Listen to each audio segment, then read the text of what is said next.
Welcome to the first ever, the pilot episode of What's the Hook with Kalan Hooks.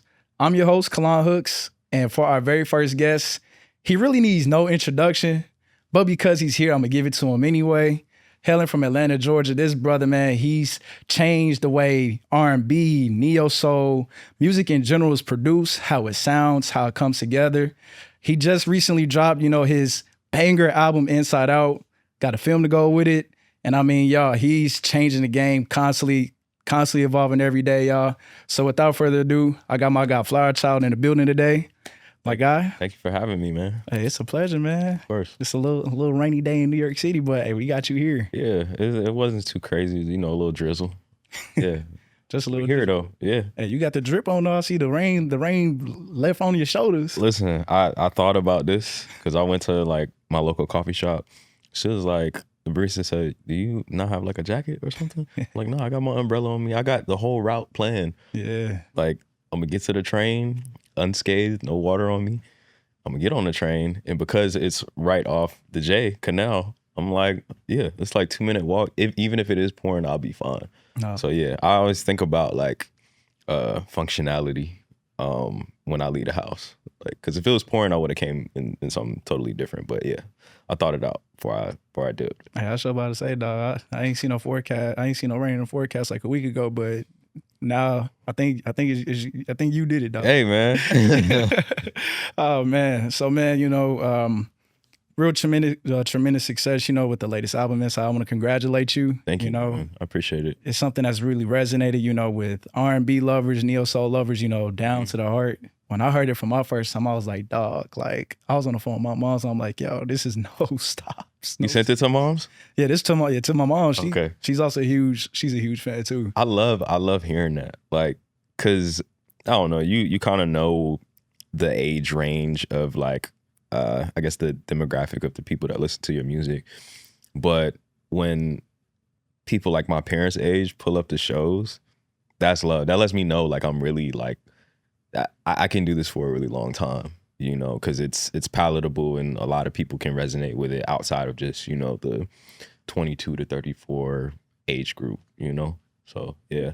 Yeah, no, it's hard. Like I said, when it came out, I was there on the phone and it was just like from Pure Temptation all the way to Love Latch. I'm like, Mom, like you gotta tap in. Like it's no skip. She said, all right, son. And literally she done got an Apple Music subscription. Hey. And she done added to her playlist. So like I love to hear that. You definitely doing something right, man. Thank you. But I just wanna like I said, you've been in the game for so long, and your sound is something that how I would describe it as different from, the normal like R&B sound, it's something that's unique to you. Yeah. And so just kind of like, just to start out, how have you like seen your sound like, develop since you came in the game? Cause I remember in 2018 when I first heard River of Love with you and James and Boo, I'm like, who is this? This is hard. Man, I think it's just, it's evolved since 2017, and then when I started formally like releasing music in 2018, I'm a student of my craft, man. I take it really seriously. I don't cheat the craft either because a lot of people have come before me and paved the way for me to do what it is that I do. And yeah, I think for me it's just all about doing research and making a concerted effort to get better at your craft that is constantly listening to music.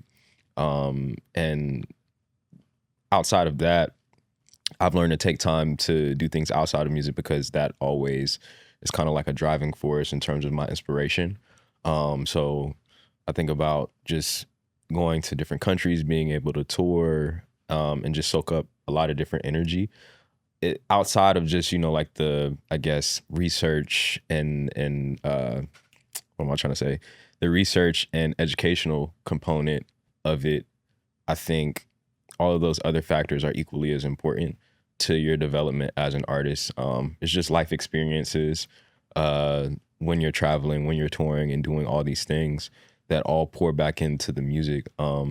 So yeah, I think like, when I say research, I literally mean like, okay, I'm going to record stores, I'm digging, and always reaching back in the past, because there are a lot of artists that for me were really we're doing things that were ahead of their time, and working with less, right?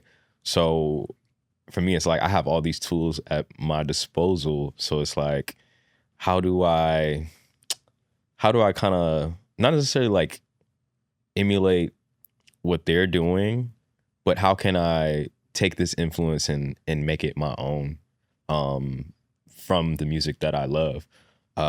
So yeah, man, it's just like figuring out different chord progressions, and with each album, like mastering the thing that I want to do right in that moment. So you think about Love and Chaos, I wanted that to be the album where I show off like that I can do bridges, because there's not a ton of other people doing bridges. And since like, I mean, you think about the Neptunes and Tyler, and people kind of associate bridges with them, but when you go further back, you think about Stevie Wonder, right? Yep. And for me, I nerd out with the homies all the time, and I say like, man, Stevie like reinvented the 2-5-1 chord progression, and that's what a lot of people hear in let's say, for instance, like Tyler's music, right? Yep.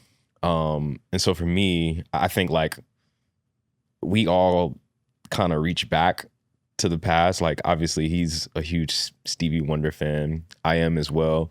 And yeah, man, for me, that album specifically, I just want to show off my prowess with like bridges. I was like, okay, I feel like I got that out the way. For this next album, Love and Chaos, like what do I want to do differently? Okay, I'm listening to a bunch of music that has all these interesting textures and key changes that happen kind of unexpectedly. Yep. And that's why you hear on each record there being like a different key change, specifically on the hook. So for me, it's like mastering whatever set of rules, and then from there figuring out how to break them, because I already know how to do that. Yeah. You know, so I feel like all of that is an encapsulation of, you know, how I've developed my sound and how I continue to develop my sound overall. So research, digging all the time, and, you know, just trying something new, man. And challenging myself more than anything. No, and it's definitely paying off. You know, Yeah. I want to go back a little bit. You know, you talked about like those influences, and as someone who keeps up with you, you know, a lot of people don't know, but I'm a big music head. Like, there was one day I had seen, you know, you had posted, I Can't Keep It to Myself by Tony. I'm like, dang, like, I know about this. Like, you know, it's something that, you know, you got to be like a real, like, down to earth. Like, you got to, like you said, you got to dig deep to actually like know like the deep cuts. So like, who are some of the like people, you know, that have influenced you, you know, heavily, you know, deeply, you know, because I know you could go on for days, but kind of like talk a little bit about those people who have influenced you deeply. My pops, man, like he's a band director, and I talk about him all the time. Like, I think, you know, and I said this before, my parents had me when they were 18. So in a way, I grew up with them, and them being young parents, they're listening to everything that's cool and hip. So being born in 97, which is kind of like the start of like the neo soul era, all of the albums from that time, my pops was listening to when he was like 18, 19, 20, 21 years old. Man. So when I'm 3, this is like all I know, but I know I love this thing, you know? So I think spending a lot of summers with him specifically, because I split time between my mom and my dad, but being in Atlanta during the summers before I like settled there for high school and college and whatnot, one day he was like, I want you to go through and like organize the CD collection. Wow. Mind you, I've only seen the CD book, right? I've seen the collection and see him, I see him go through it and pick out what he wants to like rotate, right? But I think I was like 11 when he asked me to do this one summer, and I didn't really have any hesitation doing it. I knew it was gonna be like a fun little project, because I mean, I have like OCD anyways that I kind of inherited from him with like that set of like organization. So for me, it was like, all right, this will be fun. And it took me like 2 days to organize everything. But while doing that, I was just popping in albums. Yeah. Like for the whole 2 days, and I'm discovering Tribe. I'm discovering like Music Soul Child and all these really incredible albums. And he has a great technique system that he still uses to this day. So I'm hearing like all these cool and interesting textures in hip hop and R&B. And I feel like that had such a huge influence on the music that I know and love today. And as I've gotten older, you know, like being a band geek and going to college for music, and I want to say going to college for music because that's an important part of the educational component. When it comes to me and music in general, I'm like writing papers on music history, right? So it's like, okay, everybody loves like Miles Davis, Kind of Blue, but then I'm learning about Bill Evans and his background, writing papers on that. And then I wrote a paper on like 70s soul jazz fusion and understanding like how other parts of the Black diaspora like came together and converged to make 70s soul jazz fusion. So you have like Afro-Cuban and Afro-Brazilian rhythm and how that influenced 70s jazz and whatnot. So it's like, okay, I have the basis of my foundation is through my father and his music collection. But as I got older, when I was doing research in college, that's when I came to understand like the folks in the 90s and early 2000s, their influences, because a lot of that was just very sample heavy. Yep. And at that time, I'm a kid, I'm not really thinking about samples at that point. But in my late teens, early 20s, I'm starting to understand like why that music is so good, and just constantly like reaching back and, you know, just doing research, man, and staying well informed on the things that I love and continuing to do that. Oh, that's awesome, man. Yeah. You said that your pops is a band director. Yeah. How, you know, I'm a band head myself. I marched at a HBCU. So like, I'm sure with me being an instrumentalist, you know, clarinet, by the way, I got to ask you, did you play any instruments growing up? Yeah. I played trombone from like, I still play. I just haven't played in a few years because like the educational part of it kind of stripped some of my love for playing that instrument. I still love it, but started when I was 11 and played it all the way through middle, high school, did all-state band in high school. That's how I got into college because of like my instrument. I played trombone. And my freshman year, I did like 3 different ensembles. 2 were requirements, and then 1 was big band, so jazz band. And that's when I like started picking up keys. Obviously, you have to take like a bunch of extra courses that don't really count towards anything, like 0 credit hour courses in the School of Music.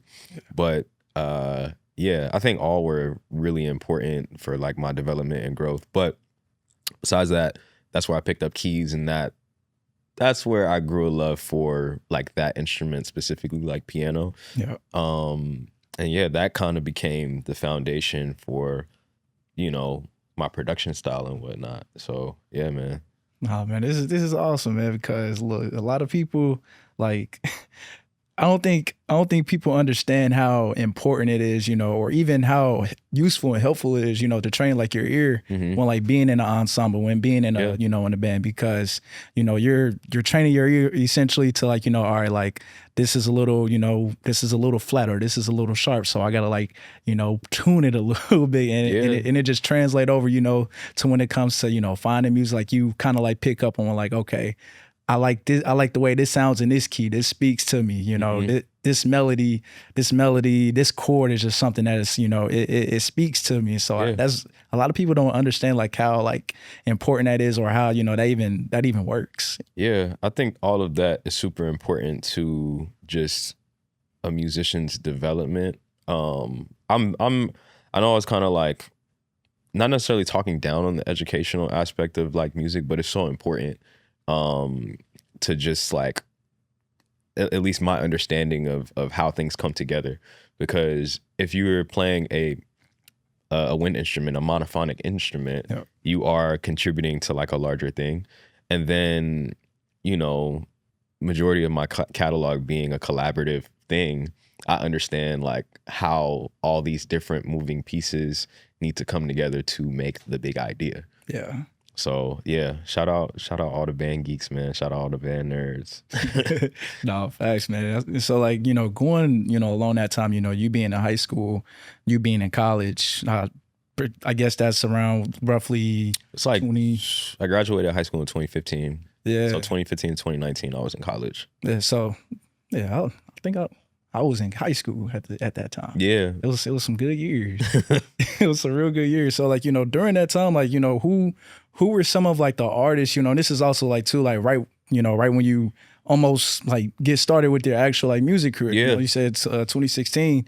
Who were some like people, that were like in your playlist, who were in your ear, who were in your catalog at that time that was like, yo, like I gotta get started. I gotta like I got to go ahead and get this going because this is something that's speaking to me and I got to get it out. Yeah. I mean, a lot of my peers for sure, but I think for me, it started in 2015. That's when Ego Death came out by the internet. Yeah. And that album had such a huge influence on myself and a number of my peers. You think about that one.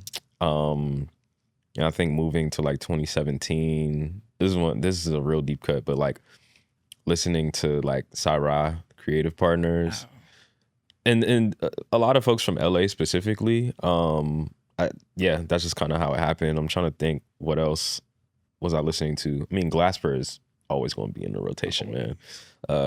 Think about Kaytranada. I know these are big names, right? But I think those are the folks that had a huge influence and impact on like me wanting to really go after music, because you want to do it when you're in high school. It's like, oh, I want to be a producer.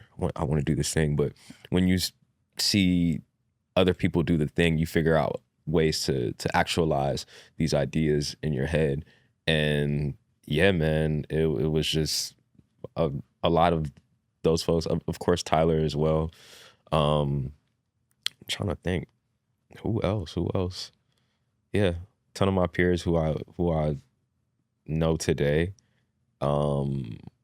Yeah, I would say those few for sure. Question for you: When did it become like real for you?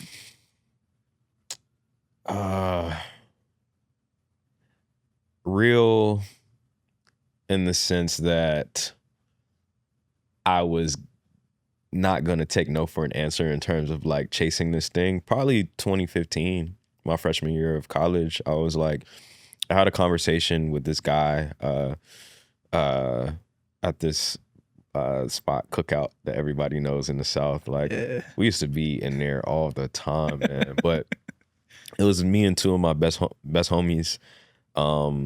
And there was this guy. You can tell when people, shout out to the people that just give game and wisdom when they don't have to do that.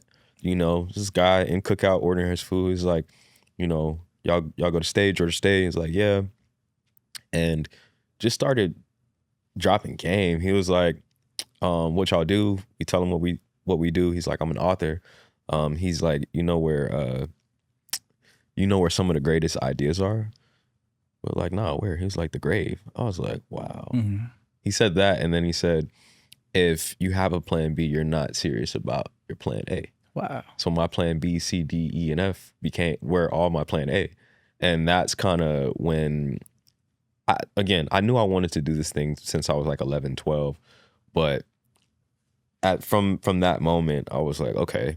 It just kind of became engraved in my brain where I was like, nah, I'm not going to take no for an answer. I'm going to have like this relentless drive to get to where I'm going, Yeah. So that's kind of around the time where I knew that it could actually be something. I always knew it was going to be. You just have to figure out how you're going to get there. Yeah, like you always had confidence, and it was when you had that conversation that all just kind of clicked for you. Yeah, I was like, I'm here in Atlanta. I initially was going to go to a different school. First college I got accepted into was North Carolina A&T. I was just so like wrapped up in being a part of an HBCU band because I didn't get that opportunity when I was in high school. So I was like, nah, this is what I'm going to go for. But then I had to really sit down, put my thinking cap on. I'm like, bro, you want to be a music producer? Like, Atlanta's music scene is like very vibrant. It always has been. But at that time in 2015, I'm like, bro, you're gonna meet so many people who are gonna be valuable to you in your growth and development as this person that wants to be a musician. You need to stay home. You know, you have everything around you. You're gonna meet a lot of cool people. Like, home isn't literally 15, 20 minutes down the highway. You're gonna be fine, you know? So yeah, man. And remind the people real quick, what school did you go to? Georgia State University. Yes, sir. Yeah, proud alumni. Hey, you shout them out for sure, man. Yeah. And so, you know, I kind of want to move into, you know, the album, you know, like as I said earlier, you know, it's something it's crazy, you know, seeing, you know, if you've been a Flwr Chyld fan, you know, from the beginning, seeing, you know, like your progression, seeing, you know, like how your sound has evolved, and then now seeing, you know, like you have this project, you know, that you've gotten multiple wins on, you know, like it's reached, you know, the top 100 charts. It's reached, you know, you became the face of like the Spotify playlist and things of that nature, you know, like I guess, you know, like just starting out, you know, like when you got those wins, you know, of earning, you know, the spot on the top 100, like how? Yeah, it was the Apple Music, like R&B top 100 albums.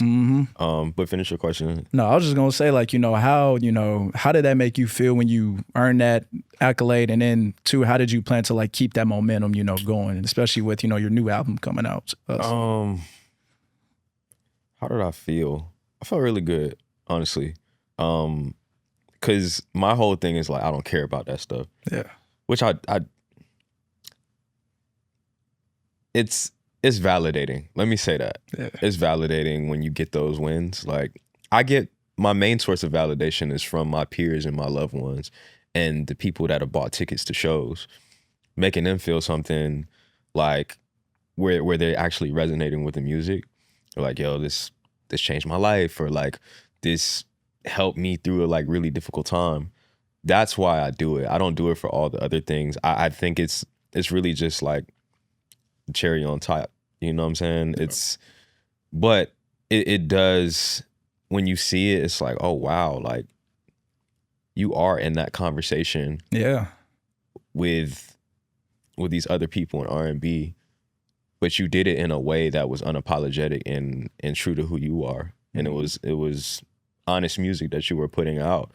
It was a lot of work that went into that album, man. A lot of like blood, sweat, and tears too, based on like the situation I was in with my label at the time. And I think, you know, considering all those things, that's why it felt so good, because people talk about label situations all the time and like not really having the support that you want and need. For me, it was like, man, I know that these wins came off the back of my day one team and people who I consider to be like a part of my immediate circle.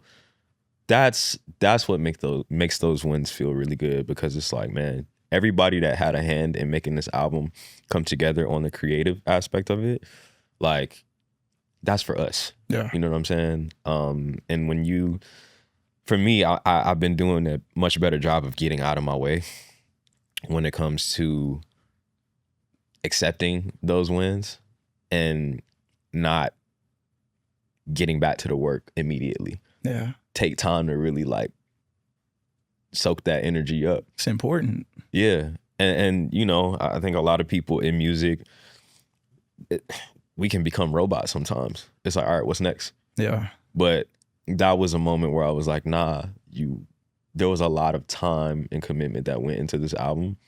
Celebrate this. As much as you probably don't want to, because of like whatever situation, and how we even got to this point, and how hard it was to put it out. No, we definitely gonna celebrate these ones for Black sure. Man, you deserve it, brother. Thank you, man. I appreciate it. Because a lot of people, they don't understand, you know, in a normal society, that to be great, you know, as a black man, you know, as a black woman, like you got to be, and we say it all the time, we sound like a broken record when we say it, but I mean, it's true. You got to be 10 times better. You do. You got to be 10 times better. And it's more of like it's just something that's just programmed into you. Yeah. That's all you know. And I think, like, that being said, that is why we always go back like to the work, you know, like even in sports, like we was talking about, like a lot of them are like, all right, this was cool.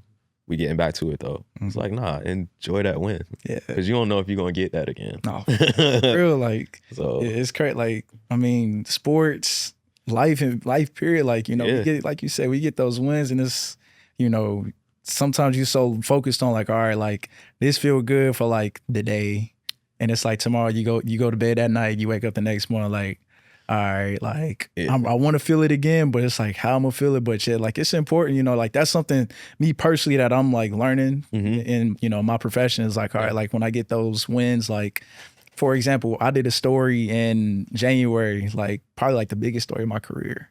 And I mean, dog, like it killed. And it's like the whole time I'm like, all right, like I'm ready for my next story. Like what we about to do? And it's just like, folks is like, dog, like go get you some food. Go eat. yeah, like you go travel. Go like enjoy yourself. Yeah, like do something nice for yourself. And a big part of you know my own personal development and people around me, I'm like, yo, we gotta like show ourselves more grace in our respective spaces, and be kinder to ourselves. You know, and it's hard, but it's you got to do it because that's the balance. You know. Not to say, man, like, yeah, balance is everything in life. Absolutely. Work, personal, family, all of it. Balance is important, man. Yeah. I want to talk, you know, I seen in a recent interview that you did, you know, for this album specifically, you know, it was designed, you know, to kind of like paint, you know, the picture of, you know, relationships, situationships. And correct me if I'm wrong, like you also like based this album like a little bit off of like, you know, personal experience, and then also like a, you know, genre that you had, you know, like kind of like talk a little bit about that if you would. Yeah, it was one of my most conceptual album, but I think I just had a lot of perspective within my dating experiences, specifically in New York, because I came to New York in 2021, and I mean, you're young, you're figuring things out, and then once I got here, you know, you date and you date, and then you find someone that is actually like a match, right? And for me, I wanted to tell that story because I feel like you see like all the discourse online all the time about dating and icks and all these things. I wanted to like kind of tell my piece, but also I knew it was going to be something that folks would resonate with, you know? So for me, I wanted to tell a story of like my own personal experiences within intimate relationships, you know, whether it's casual or serious or monogamous, whatever situation. And I started ideating everything for it like October 2023. And I went into, you know, this idea of wanting to do something with the color wheel and like, you know, the age old saying opposites attract, and then you're thinking about primary colors, but opposite ends being like the complementary colors. And I was like, okay, how can I like take it even further than that? And that's when the concept came about with, you know, okay, I'm red, this other person's green, but as you're dating, you find out like what you need, but you also find out what you may need to sacrifice to make it work. Yeah. And that's when we get into all the ideas of like, okay, I'm red and that person's green, but that it's not like the green that I need to complement my red, or maybe I need to potentially like adjust my hue, shadow, or tone to complement their green. And it's, you know, it's give and take in relationships. And I think for me, I think I was like, I'll be able to tell a really compelling story from top to bottom with everything. And wanting it to be a really cohesive body of work, that's where I was like, okay, I need to have another consistent perspective, but someone that knows me really, really well, that knows all the things about me and my life. And that's Grim. You know, that is one of my best friends, man. Like, that's my brother. And we've been locked in at this point for like over 10 years. We all met each other, like all the close homies, in 2016 and 2015, 2016 and 2017. And yeah, man, like he's a really incredible songwriter. He wrote like almost half the album Man. with me. So it was really great, man, to get him in those sessions in those rooms. And yeah, that's how the album came to be. It's like I said, having somebody that knows you and everything about your life. Mm-hmm. Because you tell this person about all your situations and you trying to get advice from your homie. Like we talk every day.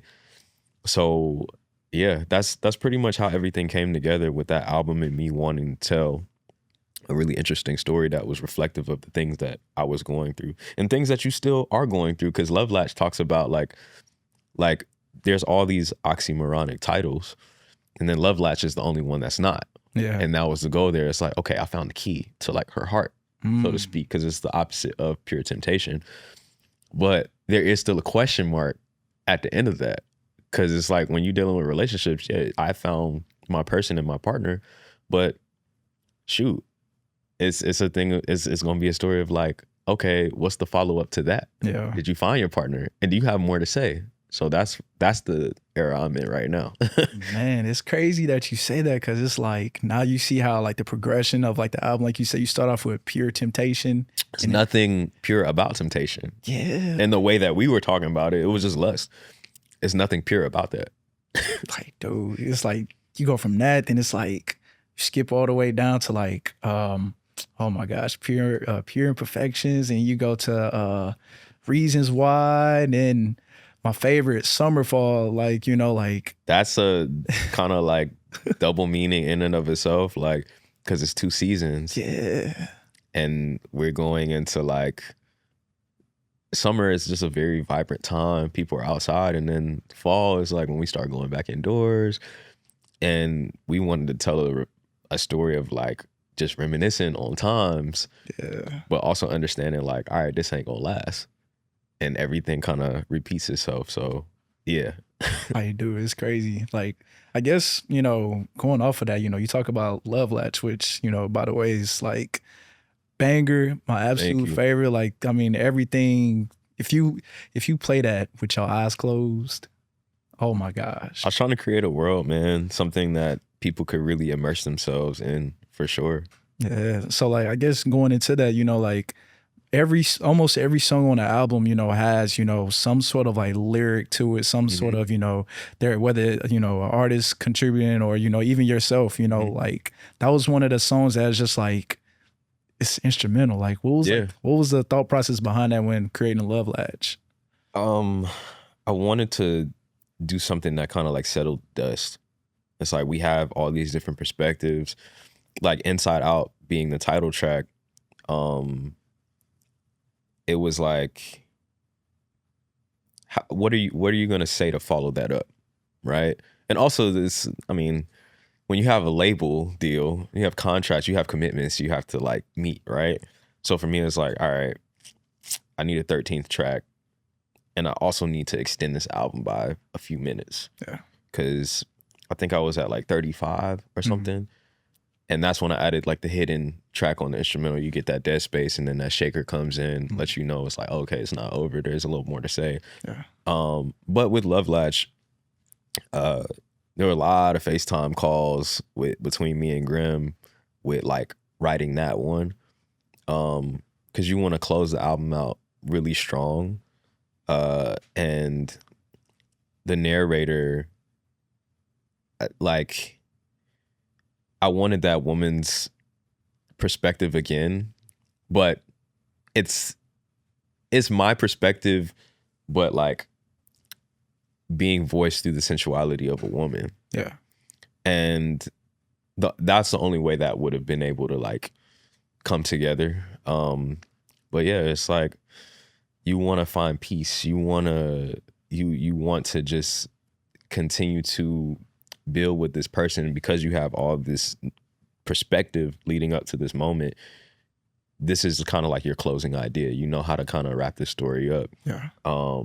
And for me, there's one line where it's like, I think she goes, "You like peace," and then I repeat, or I say, yeah, I like that. I want some of that, because I've gone through all these things in these relationships. I'm like, I just want to like settle, with my partner and just kind of be here and safe, Yeah. you know? And that's how that came together, man. It's like we had a year of writing the album, and that was the very last thing that was written for it. Yeah. And I Yeah. guess, you know, just kind of like talking about, you know, how this is something that's more so, it more so speaks to you kind of like personally, you know, through everything that you've been through. And, you know, with the contribution of Grim, you know, helping you reminisce of everything that, you know, you went through. Yeah. What did you learn, you know, from yourself? What did you learn about yourself doing this project? And I guess, you know, how, like, when you look back at the project now and listen to it to this day, like,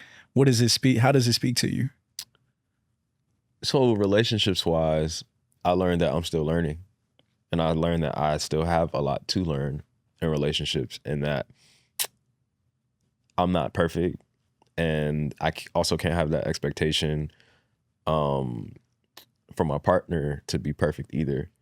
And it's just gonna continue to be constant give and take in relationships.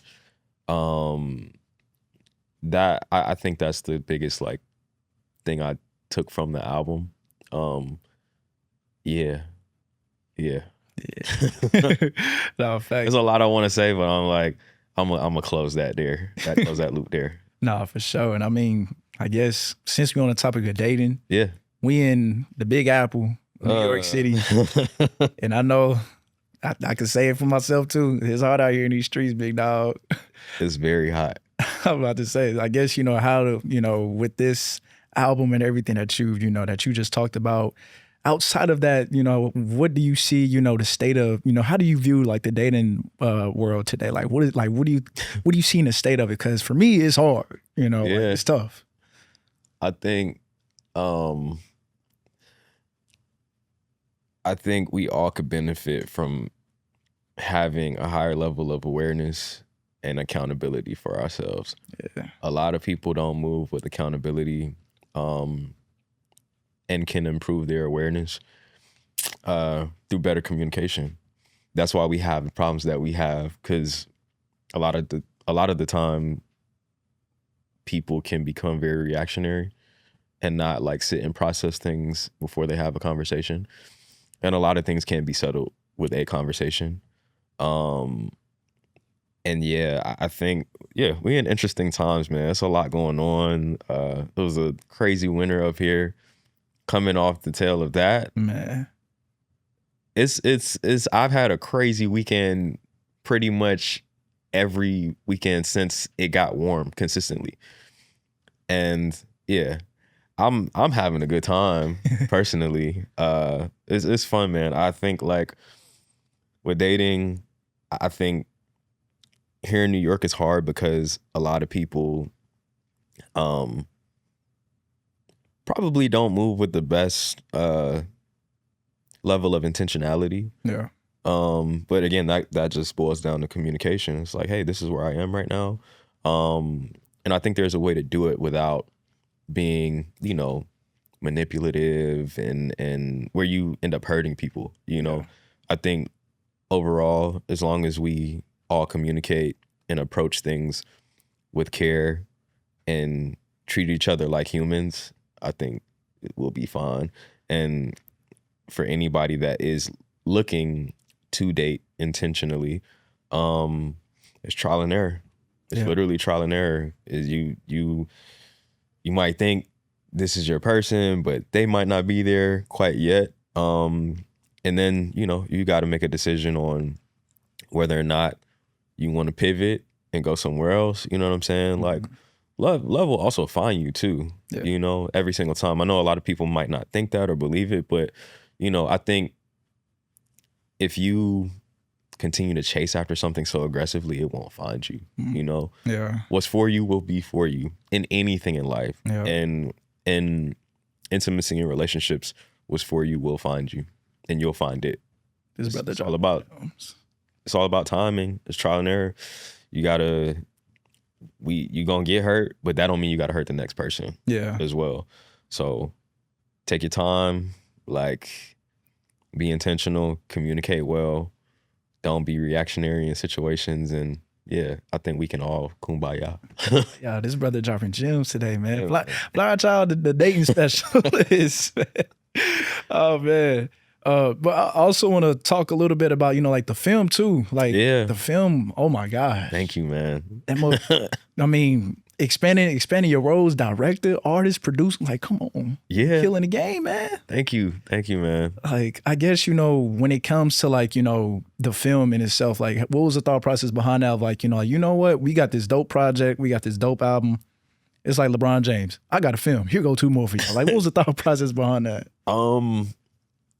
The thought process for me was I want to, because everybody had been asking me like, yo, we want to see videos from you. I'm like, I'm not doing a video unless I can't do it the way I want to do it. Mm-hmm. And I wanted to shoot a film in the way that I wanted to. Yeah. Because, man, to be transparent, music videos are really expensive. And for me, I messed up enough money to know how to make it work now. After you spend X amount of dollars on one thing, you're like, bro, I feel like I didn't really get much bang for my buck. And sometimes you don't even get to execute the idea the way that you like really envisioned it. Yeah. So for me, a big thing was like, all right, you have this idea and you have the budget for it, right? Let's figure out a way to make it work. I figured out like the mood board and the vision board for the still visual aspect of the album. But I was like, this body of work is too immersive to not have something else accompany it visually, like moving visuals. Yeah. It needs to be in the conversation, and started that conversation top of like 2025. And I knew I wanted to do something, but that's when I got with, you have conversations with people sometimes for like a year or two, and then you finally like lock in. And a lot of it boils down to budget and having the resources that you need. And the other side of that is getting out of your own way too, and not allowing like budget constraints or resource constraints to get in the way of this idea. So it's just about teaming up with the right people. And shout out to homie Yavez who directed the film. It took, I want to say, we conceptualized everything for 4 to 5 months. It took some time, but I think all the ideas came together beautifully, man. When we actually got the opportunity to shoot with David Ka and his production team, all amazing people, man. My favorite thing about a shooting was one that we did it in Atlanta. Shout out to Yavis for that idea, because when you're shooting in New York, people know it's New York, right? The other side of it was him saying, yo, I think the story will be a lot more special if you shoot it back home, 1, and 2, it'll be a lot cheaper if we shoot it in Atlanta. Yeah.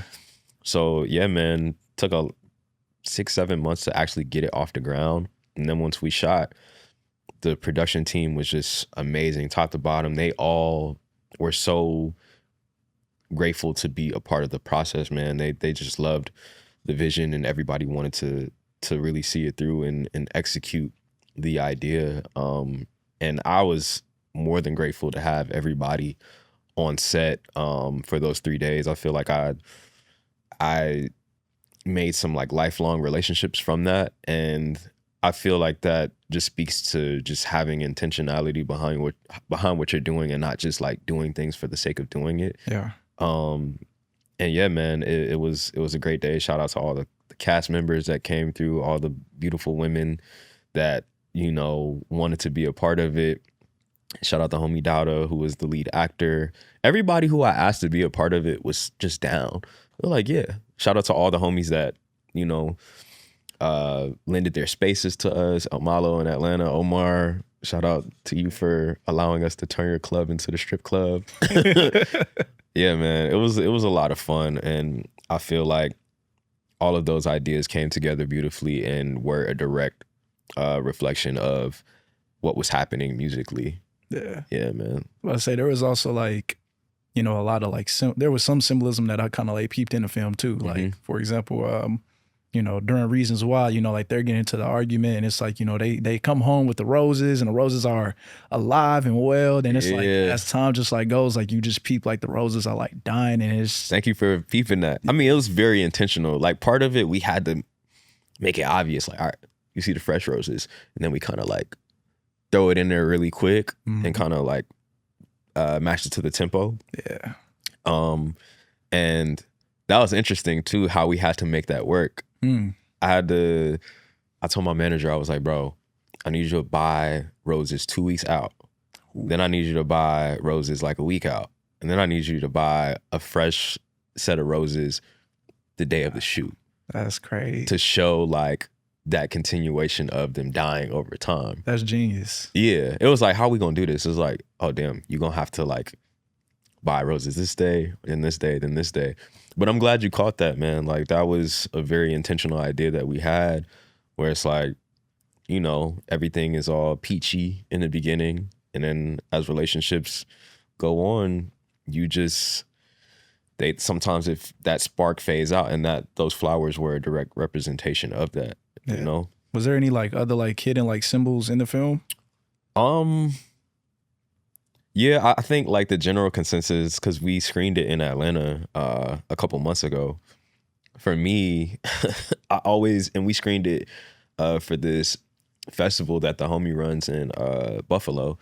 And during the talks after the panel discussions, the first thing I let the ladies know, I'm like, hey, this has not all happened like within the same week where he's seeing all these different girls. This is happening over the course of time. Yeah. Like, I'll let you use your imagination. This could be 6 months time. This could be a year or two, like however you want to look at it. Yeah. That was kind of like a little hidden thing that I wanted to be direct about. But yeah, there's a lot of kind of like hidden messages in the film. I'm trying to think. Really, it's the acting that gives you those hidden messages. Like, Doubted did a really incredible job of performing certain emotions that were in the music, because it was like, okay, there are these words that we want, or we need you to give this emotion to highlight this set of lyrics. Yeah. So Bittersweet is just talking about like self-sabotaging, and there are these small things that you see within the film where, you know, she puts her phone in her back pocket, and that's just him like overthinking. His mood switches almost immediately. So if you don't catch that, you know, if you're not watching super intently, then you won't catch it. But it's a film that I hope people have to watch a few times to like get the larger message, for sure. Yeah, no, for sure. I definitely watched it almost every day when it came out, man. Thank you, man. It was hard. I guess, you know, just to wrap up, I have one question. Of course, it's, you know, we got to do a little bit of sports. Yeah, of course, man. You watch a lot of sports, and you a sports head, you know, in a way. You know, I guess kind of a 3-part question. One, if you had to compare yourself to an athlete, who would you compare yourself to? If you could compare your music to a team, who would you compare your music to? And then, you know, I know you was an athlete growing up, so, you know, kind of tell the people what sports, you know, that you were in. Man, who gets slept on a lot? I don't want to say I'm slept on, but like, like sleeper game where somebody got a insane bag, or maybe like, I love stories kind of like where you get counted out. Like Curry, his first few years in the league, people didn't know he was going to be this. Nah. And I think, because I compare music to sports a lot. You're on a label deal, like that's your contract, right? You have your commitments. You have like your incentives that you can meet and stuff like that. I think about deliverables and like options within label contracts. That is like your extension in basketball or whatever sport. I think I love Curry's story, man. Like, he obviously went off at Davidson in the tournament. Yeah. And like had to battle through a lot of injuries early in his career. And then he finally took off and like started winning MVPs. Yeah. And for me, obviously I would love to get to that level in a music sense. You gonna get there. Yeah, man. I think it's just about staying the course. And for me, like being in a label situation, no longer being in a label situation, you kind of count that maybe as an injury of sorts, and figuring out how to recover and bounce back from that, because it didn't really like matriculate in the way that you thought it would. Yeah. So there's that. What was the second question? No, the second question was, what team would you compare your music to? The team. A team that I would compare my music to. Man, that's a tough one. I'm not gonna compare it to no football team. Basketball, maybe I'll go a specific year. Could do that. Man, this is tough. Let's get to the third question. No, the third question, yeah, I know you was a sports dude, growing up, like, kind of tell the people what sports you played. I played football from like 4th grade to 7th grade. Played basketball from like 4th grade all the way to like freshman year of high school. And the only reason I didn't continue basketball is because I went to Performing Arts Academy my freshman year and they didn't have like a basketball team. Yeah. Then I moved with my dad, and then just music became like the focal point for me. But yeah, those are the sports I play, and played like a little bit of golf when I was at that high school performance academy. But yeah, like I don't really play too many sports now. I want to get into tennis. I am a runner now. Oh yeah, I started running last year, man. I ran like 3 5Ks within 4 days last week. I don't know who I'm feeling like. Hey, I feel you. Hey, running is a trend now, dog. Yeah, man, absolutely. But team wise, dog, I'll tell you some of my favorite teams real quick, and because I know we got to wrap. 07 Celtics. Okay. The year they won the championship. You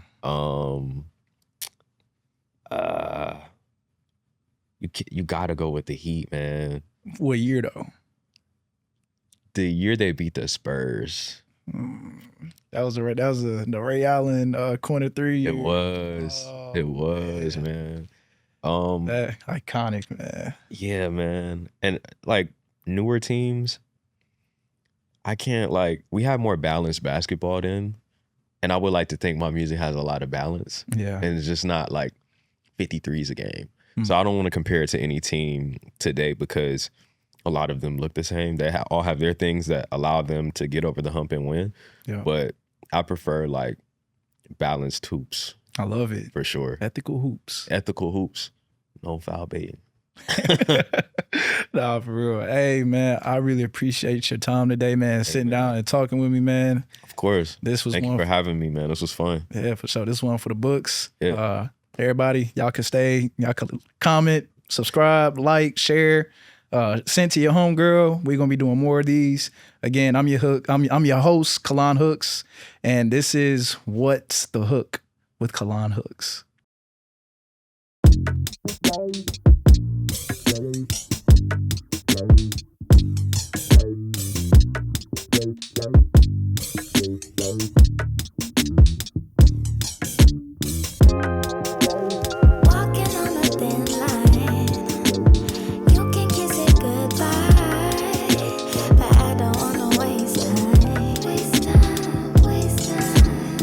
I feel a little bit used up.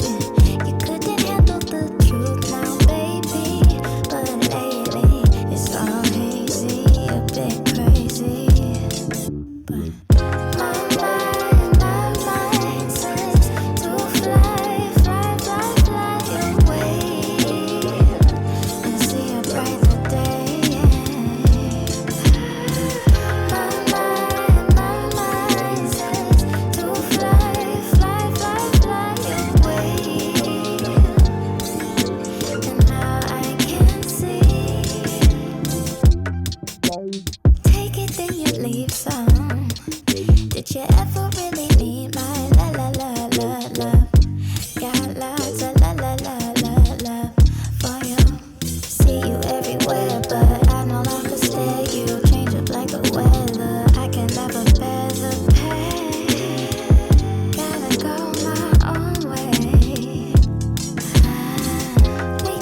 feelings had a border. Well, that was all I knew. I wasn't really into talking, thinking about everything I held in, the things I felt but couldn't tell. I was young, I didn't know I should have spoken. Every time I tried to talk, I would get choked up. My heart would race, red in the face, I could have frozen. Now I hug and soothe my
lately kind of feeling all weak in the knees. Never wanna come down.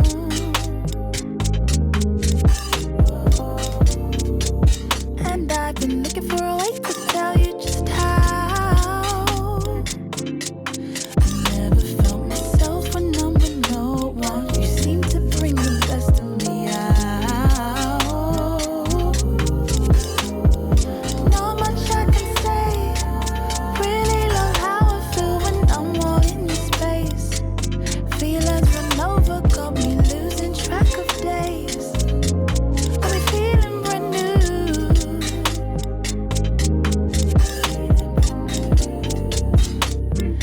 Nothing can compare to your warmth. I love how you hold me tight through the night. I feel safe in your arms. Hey. And I've been shedding layers, peeling back these faces, baggage, heavy cases. No persona, no pretending. Ooh. Let's walk hand in hand, go through the ages. We'll write our memories down in pages. Show the world how much our love is true. But you, we go up and down, round and round in circles sometimes. We drift far from home. We both know where our love resides. So come back home.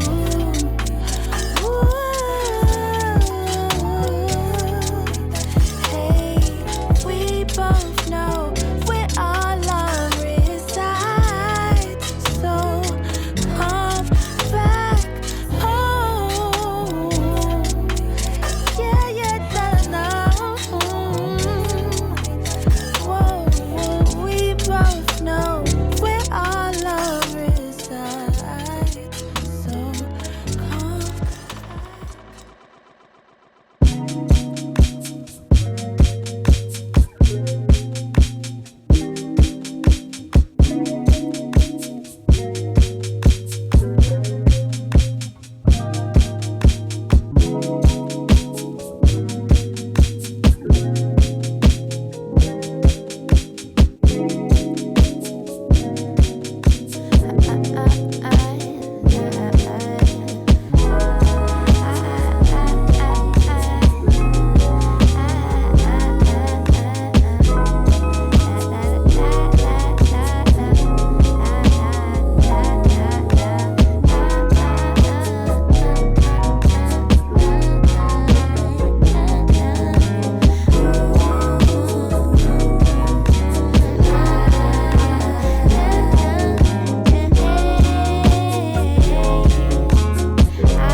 What you mean I'm insane for searching your mistakes, trying to find a reason and give in to these stakes. I knew you were different, I usually restrain from your type, but what is there to explain? I'm trying to abstain, forgiving you my issues of past dues and distaste. I would rather sit back, relax, and sink into your love, your love.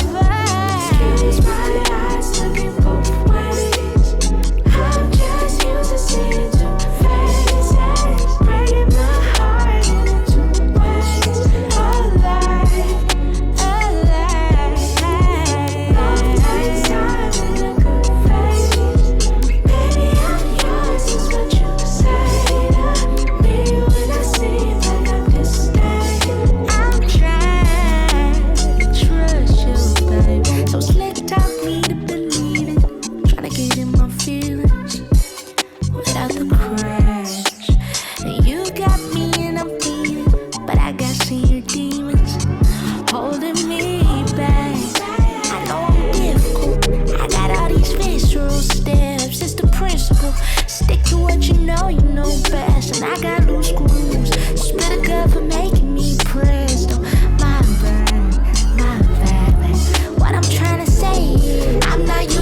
bond as strong as steel.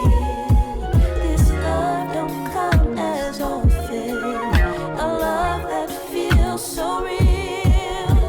Gratitude, your presence, so deep and so secure.